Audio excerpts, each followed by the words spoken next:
Hello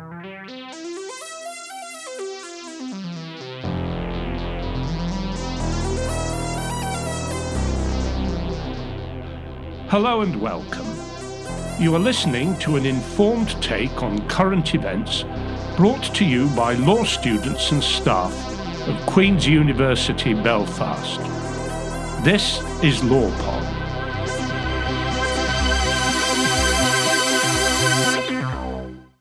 Hi, I'm Lauren Dempster. Welcome to LawPod. I am a lecturer here at the School of Law at Queen's University Belfast. Today, I am joined by Dr. Cheryl Lawther and Professor Kieran McEvoy to discuss truth recovery in Northern Ireland. So, to begin with, by way of context, can you both tell me a little bit briefly about the conflict and peace agreement in Northern Ireland? Okay, I'll kick off, Lauren. The conflict was a very complicated one, but to summarise it for the purposes of a discussion on truth recovery, the conflict went on for about 30 years.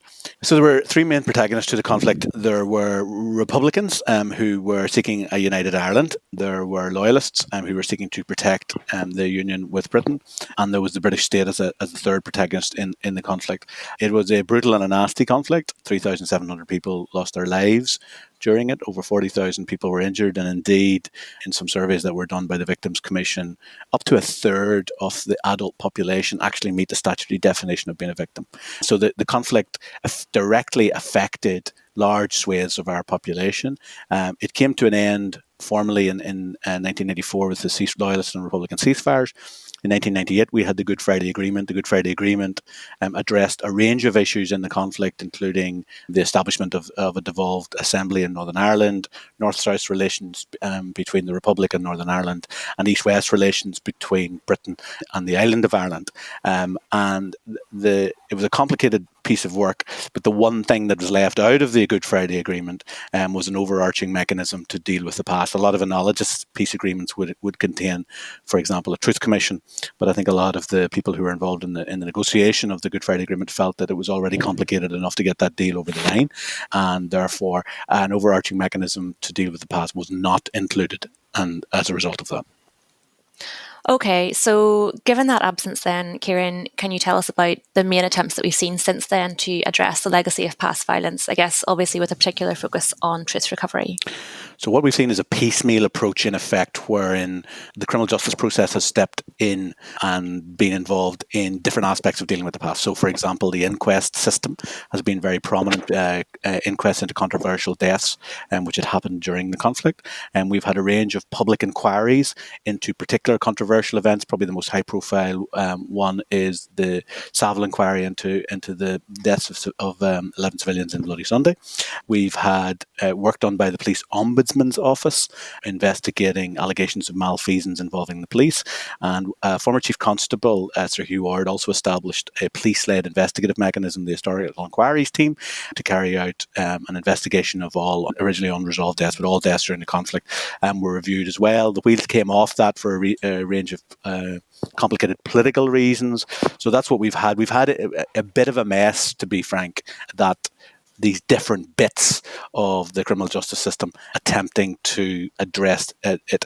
And therefore, we've had a number of stages of negotiations where people were trying to agree a set of different mechanisms to pull it all together, if you like. We had a process we had an initiative set up by previous Labour government, the Consultative Group on the Past, also known as the Eames-Bradley Report, which recommended in effect the establishment of a legacy commission, a truth commission by another name. That was not implemented. In 2013, we had negotiations under two American diplomats, Hass O'Sullivan, and the architecture more or less emerged during that of what ultimately became in 2014 the Stormont House Agreement, wherein 4 mechanisms were proposed rather than one mechanism to deal with the past. And we are as yet awaiting the implementation of that. So that was in 2014. Legislation is meant to be forthcoming in 2020-21 to actually implement that agreement or a variant thereof, but we are still to see the final shape of that legislation. So it's been a very long and convoluted process. Thanks for that, Kieran. We'll come back round towards the end to Stormont House and where we are with that. Now, I think then for my next question, obviously you've both conducted extensive research in Northern Ireland.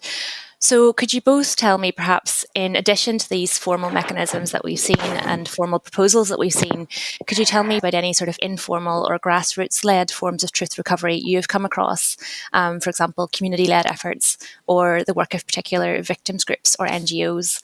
Cheryl, would you like to go first on that one? Sure. So I think as a consequence of what Kieran was describing as the piecemeal approach to truth recovery in Northern Ireland, and the fact that historically Northern Ireland has had a very strong and a very active civil society, there has been a very wide range of community-led efforts at truth recovery or specific initiatives driven by particular NGOs or victims groups, for example. And that has really spanned the spectrum from community-led inquiries into specific atrocities or incidents within that community. So say, for example, the New Lodge 6 inquiry, or bespoke community-led efforts at truth recovery, such as the Ardoyne Commemoration Project. It's also sort of crossed into the more creative domain. So, for example, you'll see that a lot of victims groups in Northern Ireland on both sides of the political divide have created what are known as memorial quilts, where different members of the community, typically but not exclusively women, have come together to create patchwork quilts which commemorate and represent the deaths of their loved ones. But we've also had significant interest and activism around truth recovery within the arts. So, for example, there have been numerous community-led plays around truth recovery, or just around really visualising and representing specific atrocities, such as the play that's associated with the Ballymurphy atrocity. Victims groups as well have also done their own forms of truth recovery. Some of those have been much more high profile. Others have been quite unique and specific. So, for example, some of the work that we have been doing over the last number of years, we have been going out with victims groups and they have done sort of memorial tours or walking tours of local areas. And that in itself, you could argue, is a form of truth recovery where you're visiting a local area and you're hearing about the experience of violence in that specific place and time. What a number of victims groups have also done, and obviously that occurs largely below the radar for reasons of sensitivity, is that some victims organisations, when individuals have been ready and when they have wanted to do that, they have arranged one-on-one meetings with people who were involved in the act of violence that affected their family. And sometimes that has been about an exchange of information. Sometimes there has been an issuing of an apology, or sometimes it's just been to put a face to that person. So I think really across the spectrum of community-led efforts or those led by NGOs, there's been a really diverse range of truth recovery in Northern Ireland. Thank you, Cheryl. Kieran, do you have anything to add? Yeah, I mean, one of the interesting things about this place is that precisely because of the lack of an agreed top-down approach to dealing with the past, as Cheryl was saying, what we've seen is a significant amount of community energy. And in effect, civil society often has been the driver for what we would term as academics transitional justice from below. And there's been a coordinated effort by civil society to step into the space because the state has largely failed to come up, and the political parties have failed to address this issue. One of the other drivers in all of this, and again, it has been driven by civil society groups, particularly the local human rights NGO, the Committee on the Administration of Justice, and a number of activist lawyers, is that there have been challenges for failures by the British government to properly investigate particularly controversial killings where state actors were involved or where there were allegations of collusion between state actors and usually loyalists, but also Republican paramilitaries in some instances. And what has happened in that case is that the human rights NGO, the CHA, and the local lawyers have taken cases to Europe, to the European Convention of Human Rights.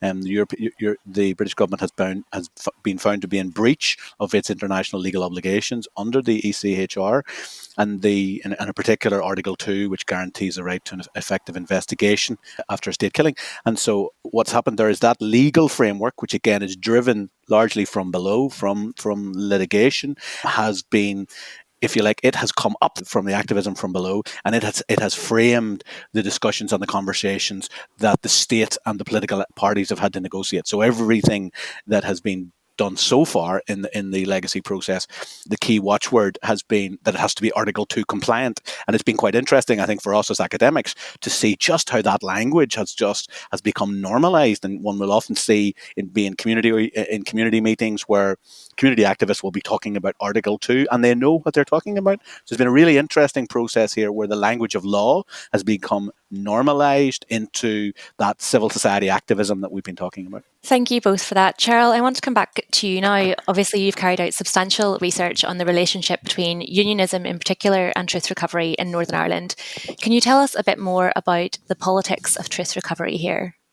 Yeah, so I think it's important, first of all, to be clear that the politics of truth recovery doesn't just reside within the unionist and the loyalist community. But really, as Kieran said, if you take it back to 1998, the politics of truth recovery, or the politics of the past, perhaps more accurately, has been a huge stumbling block to actually being able to deal with the past in Northern Ireland, in that, as Kieran said earlier, a mechanism or some kind of product for dealing with the past was not included in the 1998 Belfast Agreement by virtue of the fact that it was deemed simply too controversial or too difficult. And there was a concern that the politics of the past would actually have meant that the Belfast Agreement or the Good Friday Agreement of 1998, it just simply wouldn't have got over the line. So that politics of truth recovery, or the politics of the past, has always been there. And that effectively is traceable to the question that's still not been resolved of what the conflict in Northern Ireland was actually about.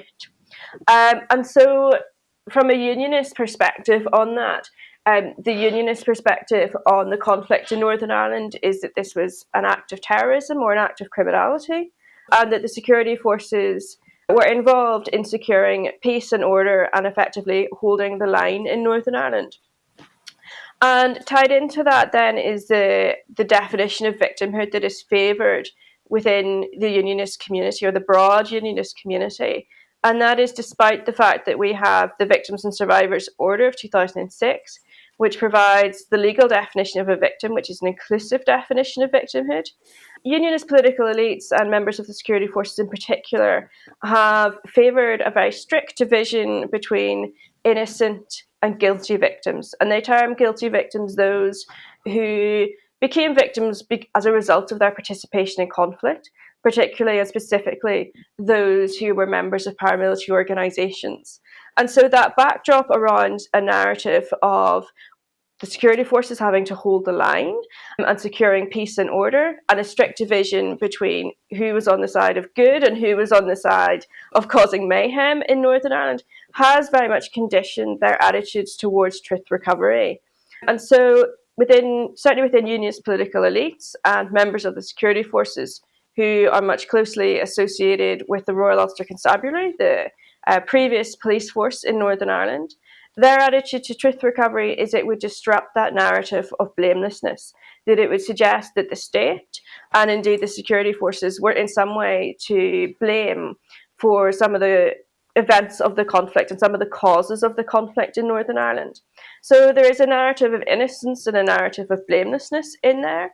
And there's a real fear that a process of truth recovery would unpick that narrative and would suggest that, in fact, actually there is culpability right across the board in Northern Ireland. And so there's a concern that a process of truth recovery would create what unionists have called the myth of equivalence particularly between members of the security forces and between members of paramilitary organisations, suggesting that they both bear some responsibility for some of the atrocities that occurred in Northern Ireland. There's a profound sense of loyalty to the security forces and to the state within the broader unionist community, and they do not want to see that narrative or that history or collective memory of the Royal Ulster Constabulary disturbed. And there's also a profound sense that the security forces sacrificed in the name of peace and security.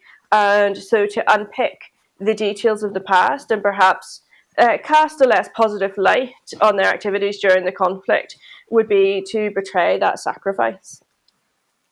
Thank you for that, Cheryl. Perhaps now could you both say a little bit more about some of the other challenges facing truth recovery efforts in Northern Ireland? Kieran, would you like to go first on that one?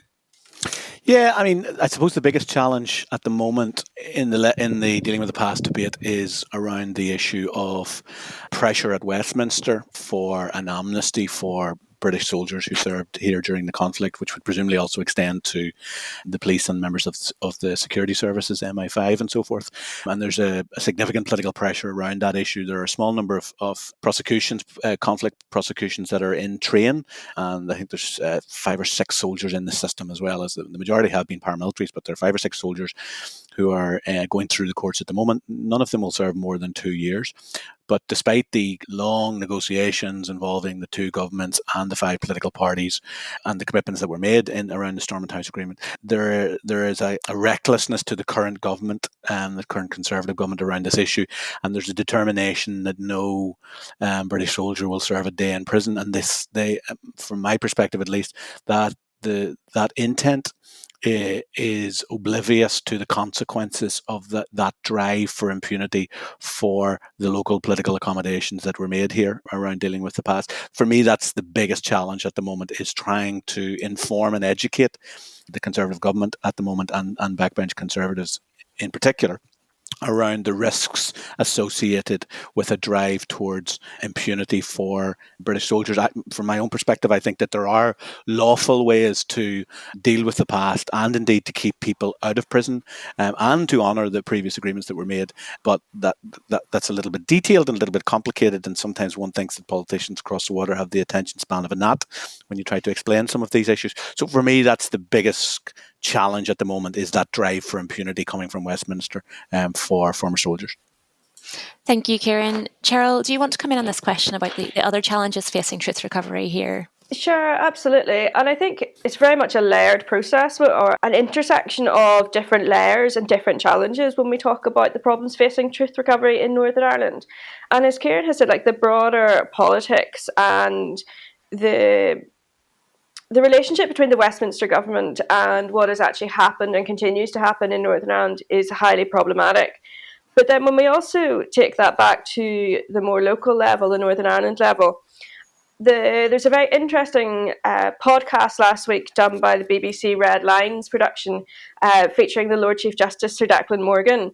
And in that podcast, which we can link for any of our listeners today, Sir Declan Morgan was saying that really it's the community in Northern Ireland that needs to decide about how truth recovery is done and how the debate on truth recovery is taken forward. And I think in a way that's a really interesting proposition. And he suggested something like the Patton-style commission, which was the Patton Commission. It was the commission that introduced reforms, or was responsible for introducing reforms to policing in Northern Ireland. And they had a number of sort of public meetings where members of the public could go along and really give their perspective on the changes that Patton was proposing to the Royal Ulster Constabulary. And the Lord Chief Justice was suggesting something similar for deciding on how best to take the debate on truth recovery forward in Northern Ireland. And for me, when I was listening to that, and I don't know what you thought about this, Kieran, but he said effectively that has been done. You know, with the consultative group in the past, there has been those big town hall style public meetings. And I know I certainly went to 3 or 4 of those in 2009. And the consultative group in the past also engaged in that massive process of public consultation. I think they received something like over 2,000 individual letters, as well as bilateral meetings with different groups and different organisations across Northern Ireland and beyond. So in effect, that style of public consultation has been done and has been continued to be done in respect to the Haas-O'Sullivan proposals and the Stormont House Agreement. I think that raises one interesting question, but also there is a question which I suppose was a sort of subtext to what Sir Declan Morgan was saying, is that he said, you know, the community has to decide. And we know that within transitional justice, there is a real concern and there's a very real fear that sometimes victims' voices can be captured by more powerful influences. And so we have seen that in numerous occasions in Northern Ireland, right across the peace process, whether that was in respect to the release of paramilitary prisoners or in relation to the reform of the police service, that and indeed in respect to different efforts at truth recovery and the conversation around dealing with the past, victims' voices have sometimes been captured and projected into the public domain in a way that actually doesn't necessarily always advance their needs. And so I think that is something that we need to be really careful about, that when we're talking about, how to take this debate forward and what the challenges of truth recovery are, is that there needs to be a balance between really hearing people's voices and really hearing from those who are most affected by the conflict, but also and getting those voices to the places where they need to be heard and understood.